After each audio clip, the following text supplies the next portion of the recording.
was a known quantity when I was a child. It was just something that was with us all the time. It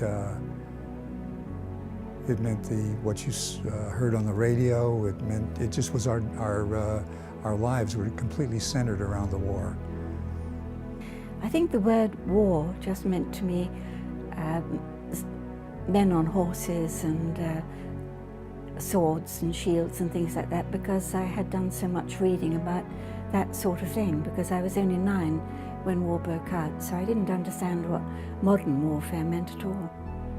I didn't really know what a war was. I was only 7 when the war started in 1939.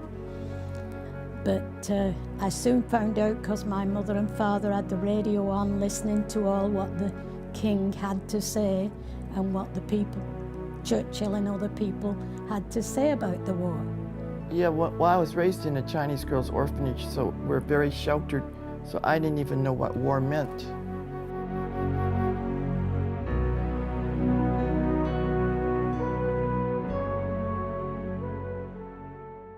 We just heard the planes coming over every night. That was kind of scary for a 7-year-old. I hid under the dining table. I remember that. We were given gas masks, and when we were going to school, we had to carry our gas mask to and from school in case there was an air raid, and if there was an air raid in the daytime, we had to put our gas masks on. They built air raid shelters on the school grounds. So the moment the sirens went, we all had to run out of class and into the air raid shelters outside the school doors. And we just sat there with our teachers. And of course, the teachers had us sing songs that were popular at that time, just to keep our mind off what was going on outside. Well, of course, we were a little afraid when as soon as the sirens went, we were afraid, because we didn't know whether a bomb was going to hit us or not. But you were always we were afraid of the Germans, you know, and of course, I'm sure the children in Germany were afraid of us at that time. But otherwise, you know, you just carried on with your life. Went to school, came home, and, you know, that was it. My father, who had returned to the Philippines, was captured when Corregidor fell to the Japanese, and spent the rest of the war up until his death as a prisoner of war of the Japanese. My father was in a prison camp called Cabanatuan, basically for the duration of the war as far as he got. Towards the end of 1944, when the Japanese realized that they were going to lose the Philippine Islands, they tried to remove as many of the prisoners of war as they could to Japan. And they did this by loading them onto cargo ships, passenger ships, whatever they had. But they didn't follow the conventions of warfare, and they didn't mark those ships as being POW ships. And so the ship that my father was on was attacked by U.S. dive bombers and sunk. Basically, he died from that sinking. The Navy Department notified my mom about this. When the letter came and she opened it and read it, I remember she was standing by the window of the apartment, and I was only 5 years old, so I didn't know what to do, and I told her that I would marry her when I grew up. Guess that's the best a 5-year-old could think, not knowing any better. I wrote this book, Chopstick Childhood, in the town of Silver Spoons, which means Los Gatos, California. It's about living in a Chinese girls' orphanage, and this was during the time when the war, was going on.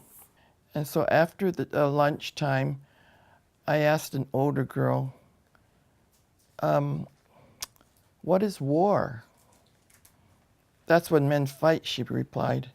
You mean they fight and argue like Nora and Frances? They always argued. Yes, the older girl continued, but it's worse because they use guns to shoot and kill each other. Guns? You mean they die? Yes. But why, I innocently asked. Because they're mean men, Nona, they're Japs. I watched the older girl's angry face as she spat out the word Jap. I mouthed the word and asked, what are Japs? Japs are Japanese men. They shoot and kill American men. They are our enemy. They are very bad men, Nona. As we parted, she gave us the peace sign. So that's how I found out about war. And then one sailor that used to come play with us, he was a nephew of a teacher, Miss Reber, and he was stationed at Treasure Island, so he would come about every weekend that he was free. We always look forward to Ernest, and we yell, "Is Ernest coming? Ernest coming?" And we'd stand up there in the perch and look down, and we see this lone figure. He was in a sailor outfit. And we go, "Oh, Ernest is here! Ernest is here!" And everybody rushed forward and gathered. And the pathway from the home down to the front gate was quite long, and we'd all rush down, and he'd scoop up the little girls, and we were like little pipers all following him. "Ernest is here! Ernest is here!" So happy. And then if he didn't show up, it was sad. Why isn't Ernest coming? So that was the good thing, I guess, about that part of the war for us was Ernest. So we didn't really know about the downside so much, except when Nora's brother died. We lived in a town called Worthing, which was in the county of Sussex, which is in the centre of the south coast of England, opposite France, by the English Channel. And that was right in the centre of the intended invasion plan. There were a great many air battles over the south coast, and we would stand out in the garden and watch them. They looked like tiny little gnats in the sky, they were so high. And we watched some of them come down, of course. And then on the news later, we would hear that an enemy fighter had been shot down, or one of ours had been shot down, and we had seen it all with the naked eye. I think the most traumatic event for me probably was getting onto the train when my younger brother and I were being evacuated. I was 10 and he was 5, and we weren't sure that we would ever see our parents again, and we didn't know where we were going, and there were thousands of children being transported from the south of England to the north of England, and that was actually much more terrifying than the machine gunning, because that was so quick. Most children had very nice billets.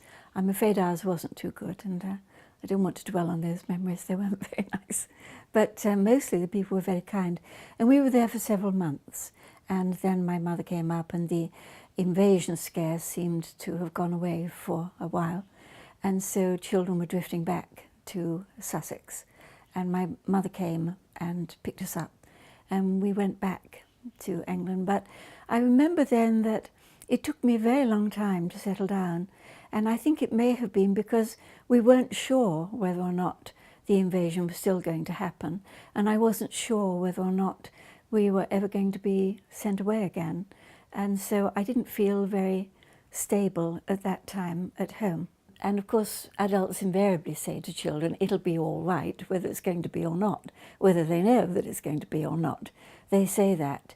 And as a child, I was never reassured by that, because even then I thought, well, how do they know? But I was reassured by the attitude of the British people. We're a pretty bloody-minded lot when we're pushed up against the wall. We don't like that. And people were being pretty bloody-minded, I think, about it. And that gave me a sense of strength somehow. And as I've said before, the Home Guard made me feel safe.